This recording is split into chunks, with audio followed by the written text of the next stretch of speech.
Hi everyone, great to be able to show my face on video so that you can see me. But really we wanted to communicate with you and just let you know what has been happening up until now. In our last communication we mentioned to you the opportunity we had, the invite we had to go and minister in the Thorn Conservatory. Well, what a privilege. The reason I say that is because of last year when we had tickets. We went and saw the Thorn presentation at the Hill Church in Fort Worth. We were blown away by this full presentation. Hour and a half of watching these young people doing dynamic acts portraying Jesus up to the crucifixion, and then the response of the congregation. So with that in mind, we realized that we were going to be ministering to some very talented people. We bathed everything in prayer. Beyond that, Manitou itself, Manitou Springs, we came to understand was the New Age Center for North America. So that helped increase our intensity in prayer to make sure that it was really, really bathed in prayer. When we got to Manitou, we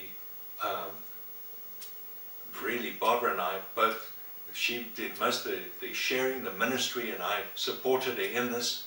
We spoke on the Divine Plumb Line and taught every day for 3 hours, Monday through Thursday. And then on the Friday, we spent the whole day ministering to the students individually. And I just want to mention one of them in particular. It was a young man who, when he was 5 years old, he gave his life to the Lord. But between 5 and 25, there'd been such a distancing because he was a young man who suffered with depression, anger, and so many other things that were such a deterrent in his walk. His relationship with his parents was at a tension point as well. Listening to his story, it didn't take long for me to come to the place where I asked him the question, if you had to die right now, where would you go? Do you think God would let you into heaven?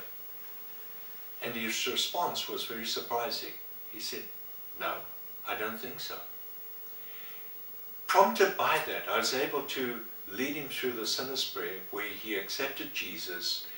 And as he was accepting the Lord into his life, you could see the total transformation in his face. His visage changed. Light came into his eyes. And when he got up from after our time of prayer, he was different. And that is what happens to each one of the students that we prayed for. And we want to say thank you very much for supporting us in this, especially for your prayer support. Thank you.